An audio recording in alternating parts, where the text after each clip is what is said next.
ज्येष्ठ मास की पूर्णिमा को भारत की सुहागिन महिलाओं द्वारा बट सावित्री व्रत का पर्व मनाया जाता है। कहा जाता है कि बट वृक्ष की जड़ों में ब्रह्मा, तने में भगवान विष्णु व डालियों में व पत्तों में भगवान शिव का निवास स्थान माना जाता है। इस व्रत में महिलाएं बट वृक्ष की पूजा करती है। सती सावित्री की कथा सुनने व वाचन करने से सौभाग्यवती महिलाओं की अखंड सौभाग्य की कामना पूरी होती है। तो आस्था के दीप में आज हम सुनते हैं सावित्री और सत्यवान की कथा। भद्र देश के एक राजा थे जिनका नाम अश्वपति था। भद्र देश के राजा अश्वपति के कोई संतान न थी। उन्होंने संतान की प्राप्ति के लिए मंत्रोच्चारण के साथ प्रतिदिन 1 लाख आहुतियाँ दी।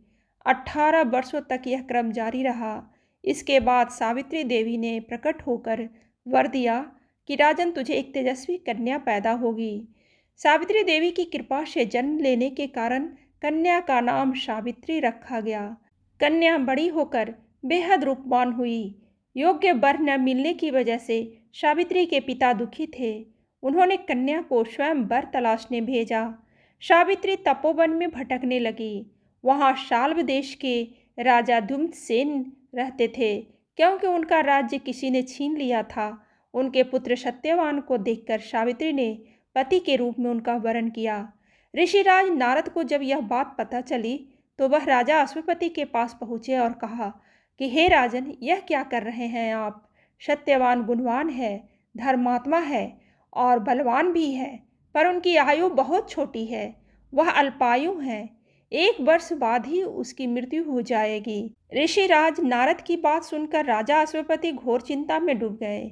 सावित्री ने उनसे कारण पूछा तो राजा ने कहा, पुत्री, तुमने जिस राजकुमार को अपना वर के रूप में चुना है वह अल्पायु है।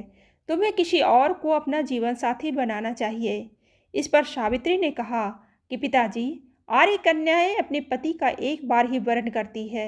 राजा एक बार ही आज्ञा देता है और पंडित एक बार ही प्रतिज्ञा करते हैं और कन्यादान भी एक ही बार किया जाता है।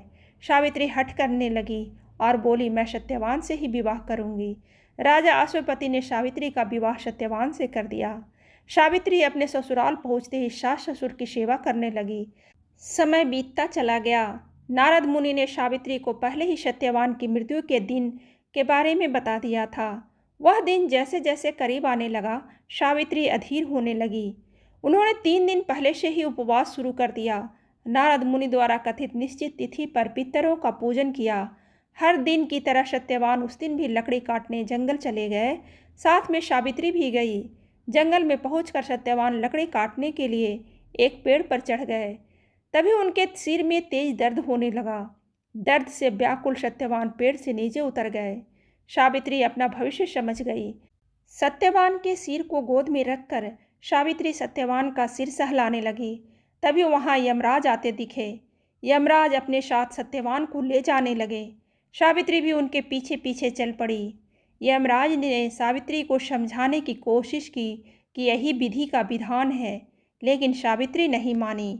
सावित्री की निष्ठा और पतिपरायणता देखकर यमराज ने सावित्री से कहा कि हे देवी, तुम धन्य हो, तुम मुझसे कोई वरदान मांगो।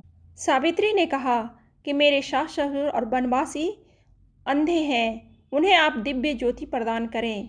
यमराज ने कहा, ऐसा ही होगा, जाओ, अब लौट जाओ। लेकिन सावित्री अपने पति सत्यवान के पीछे पीछे चलती रही।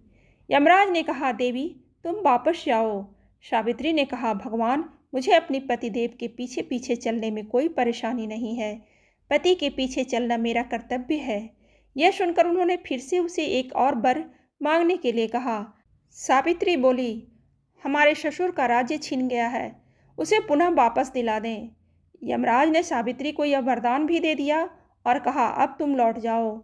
लेकिन सावित्री पीछे पीछे चलती रही। यमराज ने सावित्री को तीसरा वरदान मांगने को कहा। इस पर सावित्री ने संतान और सौभाग्य का वरदान मांगा। यमराज ने उसका वरदान भी सावित्री को दे दिया। सावित्री ने यमराज से कहा कि प्रभु, मैं एक पतिव्रता पत्नी हूँ और आपने मुझे पुत्रवती होने का आशीर्वाद दिया है। यह सुनकर यमराज को सत्यवान के प्राण छोड़ने पड़े। यमराज अंतर्ध्यान हो गए और सावित्री उसी बट वृक्ष के पास आ गई जहाँ उसके पति का मृत शरीर पड़ा था। सत्यवान जीवंत हो गया और दोनों खुशी खुशी अपने राज्य की ओर चल पड़े। माता पिता को दिव्य ज्योति प्राप्त हो गई। इस प्रकार सावित्री सत्यवान चिरकाल तक राज्य सुख भोगते रहे।